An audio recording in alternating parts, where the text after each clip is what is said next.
ಕತ್ತಲ ಹಾದಿಯಲ್ಲಿ ಕಾವಲು ನಿಂತ ಬಾಬಾ ಮತ್ತು ಕಳ್ಳರ ಹೆದರಿಕೆ. ಸ್ನೇಹಿತರೆ, ನಾವು ಯಾವುದೇ ಅಪಾಯದಲ್ಲಿದ್ದಾಗ ಅಥವಾ ಕಷ್ಟದಲ್ಲಿದ್ದಾಗ ಬಾಬಾ ನಮ್ಮನ್ನು ಕಾಪಾಡಿ ಎಂದು ಮನಸ್ಸಿನಿಂದ ಕೂಗಿದರೆ ಸಾಕು, ಅವರು ಯಾವುದೋ ಒಂದು ರೂಪದಲ್ಲಿ ಬಂದು ನಮ್ಮನ್ನು ರಕ್ಷಿಸುತ್ತಾರೆ. ನೀಮ್ ಕರೋಲಿ ಬಾಬಾ ಅವರಿಗೆ ದೂರದ ಮಿತಿ ಇರಲಿಲ್ಲ. ಇಂದು ನಾವು ದಟ್ಟವಾದ ಕತ್ತಲೆಯಲ್ಲಿ ಕಳ್ಳರ ನಡುವೆ ಸಿಲುಕಿಕೊಂಡಿದ್ದ ತಮ್ಮ ಭಕ್ತನ ಇಡೀ ಕುಟುಂಬವನ್ನು ಬಾಬಾ ಹೇಗೆ ಅದೃಶ್ಯ ಶಕ್ತಿಯಾಗಿ ಬಂದು ರಕ್ಷಿಸಿದರು ಎಂಬ ನೈಜ ಪವಾಡವನ್ನು ತಿಳಿದುಕೊಳ್ಳೋಣ. ರಾತ್ರಿಯ ಪ್ರಯಾಣ ಮತ್ತು ನಿರ್ಜನ ರಸ್ತೆ.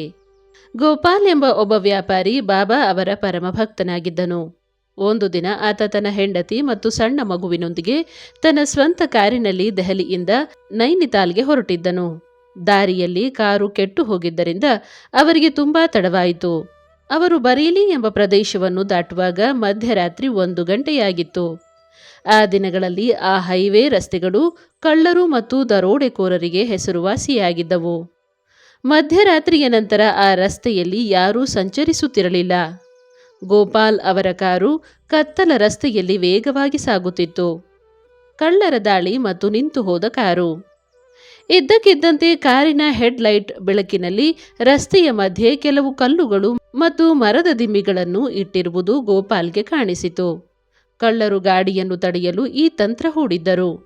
ಗೋಪಾಲ್ ಗಾಡಿಯನ್ನು ನಿಲ್ಲಿಸಲು ಪ್ರಯತ್ನಿಸಿದಾಗ ರಸ್ತೆಯ ಪಕ್ಕದ ಪೊದೆಗಳಿಂದ ಕೈಯಲ್ಲಿ ಮಾರಕಾಸ್ತ್ರಗಳನ್ನು ಹಿಡಿದ 5-6 ಜನ ಕಳ್ಳರು ಕಾರಿನ ಕಡೆಗೆ ಓಡಿ ಬಂದರು. ಗೋಪಾಲ್ ತೀವ್ರವಾದ ಗಾಬರಿಗೆ ಒಳಗಾದನು. ಆತ ಕಾರನ್ನು ರಿವರ್ಸ್ ಮಾಡಲು ಪ್ರಯತ್ನಿಸಿದನು. ಆದರೆ ಗಾಡಿಯ ಇಂಜಿನ್ ಇದ್ದಕ್ಕಿದ್ದಂತೆ ಬಂದ್ ಆಯಿತು. ಕಳ್ಳರು ಕಾರನ್ನು ಸುತ್ತುವರೆದು ಗಾಜನ್ನು ಒಡೆಯಲು ಶುರು ಮಾಡಿದರು. ಗೋಪಾಲ್ ಮತ್ತು ಆತನ ಹೆಂಡತಿ ಹೆದರಿ ನಡುಗುತ್ತಾ ಕಾರಿನೊಳಗೆ ಕುಳಿತು ಕಣ್ಣು ಮುಚ್ಚಿ, ಬಾಬಾ ನೀವೇ ನಮ್ಮನ್ನು ಕಾಪಾಡಬೇಕು, ಮಹಾರಾಜ್ಜಿ ನಮ್ಮನ್ನು ರಕ್ಷಿಸಿ ಎಂದು ಜೋರಾಗಿ ಪ್ರಾರ್ಥಿಸಲು ಶುರು ಮಾಡಿದರು. ಕತ್ತಲಲ್ಲಿ ಬಂದ ಮಾಂತ್ರಿಕ ರಕ್ಷಕ. ಕಳ್ಳರು ಕಾರಿನ ಬಾಗಿಲನ್ನು ಬಲವಂತವಾಗಿ ತೆರೆಯಲು ಯತ್ನಿಸುತ್ತಿದ್ದ ಆ ನಿಖರವಾದ ಕ್ಷಣದಲ್ಲಿ ಎಲ್ಲೂ ಇಲ್ಲದ ಒಂದು ಘರ್ಜನೆಯ ಧ್ವನಿ ಕೇಳಿಸಿತು. ಕತ್ತಲೆಯಿಂದ ಒಬ್ಬ ಎತ್ತರದ ವೃದ್ಧ ವ್ಯಕ್ತಿ ಕೈಯಲ್ಲಿ ದೊಡ್ಡದೊಂದು ಕೋಲನ್ನು ಹಿಡಿದು ಓಡಿ ಬಂದನು. ಆತನ ಮೈಮೇಲೆ ಒಂದು ದೊಡ್ಡ ಕಂಬಳಿ ಇತ್ತು.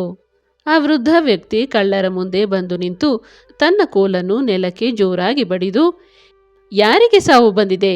ನನ್ನ ಮಕ್ಕಳನ್ನು ಮುಟ್ಟಲು ನಿಮಗೆ ಎಷ್ಟು ಧೈರ್ಯ? ಇಲ್ಲಿಂದ ಓಡಿ ಹೋಗಿ ಎಂದು ಸಿಂಹದಂತೆ ಗದರಿಸಿದನು. ಆ ವೃದ್ಧನ ಧ್ವನಿ ಮತ್ತು ತೇಜಸ್ಸನ್ನು ನೋಡಿ ಆ ಬಲಿಷ್ಠ ಕಳ್ಳರು ಎಷ್ಟು ಹೆದರಿದರು ಎಂದರೆ ಅವರು ತಕ್ಷಣ ತಮ್ಮ ಆಯುಧಗಳನ್ನು ಕೆಳಗೆ ಹಾಕಿ ಪ್ರಾಣ ಭಯದಿಂದ ಪೊದೆಗಳೊಳಗೆ ಓಡಿ ಕಣ್ಮರೆಯಾದರು.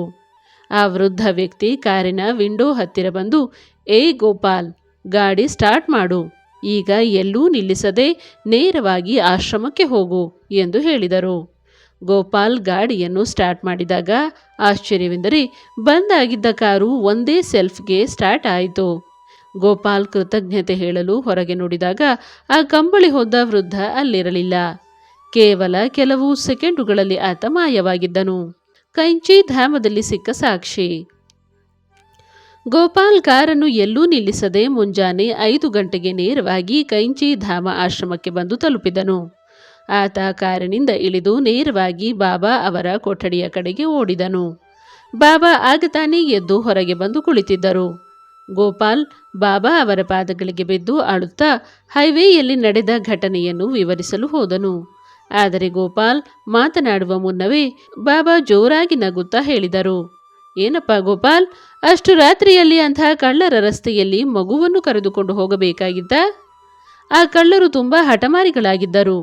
ರಾತ್ರಿ ನಿನ್ನನ್ನು ಕಾಪಾಡಲು ನಾನು ಆ ಕತ್ತಲಲ್ಲಿ ನನ್ನ ಕೈಯಲ್ಲಿದ್ದ ಕೋಲನ್ನು ಎಷ್ಟು ಜೋರಾಗಿ ನೆಲಕ್ಕೆ ಬಡಿದೆ ಗೊತ್ತಾ? ನನ್ನ ಕೈಗಳು ನೋವಾಗುತ್ತಿವೆ ಎಂದು ಹೇಳಿ ಬಾಬಾ ತಮ್ಮ ಕೈಯಲ್ಲಿದ್ದ ಕೋಲನ್ನು ತೋರಿಸಿದರು.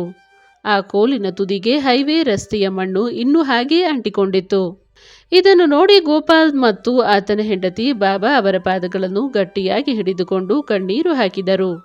ಅವರಿಗೆ ಅರ್ಥವಾಯಿತು, ತಾವು ಹೈವೇಯಲ್ಲಿ ಸಂಕಷ್ಟದಲ್ಲಿದ್ದಾಗ 100 ಕಿಲೋಮೀಟರ್ ದೂರದಲ್ಲಿದ್ದ ಬಾಬಾ ಅವರು ಕಾವಲುಗಾರನ ರೂಪದಲ್ಲಿ ಬಂದು ಕಳ್ಳರನ್ನು ಓಡಿಸಿ ತಮ್ಮ ಪ್ರಾಣವನ್ನು ಉಳಿಸಿದ್ದರು.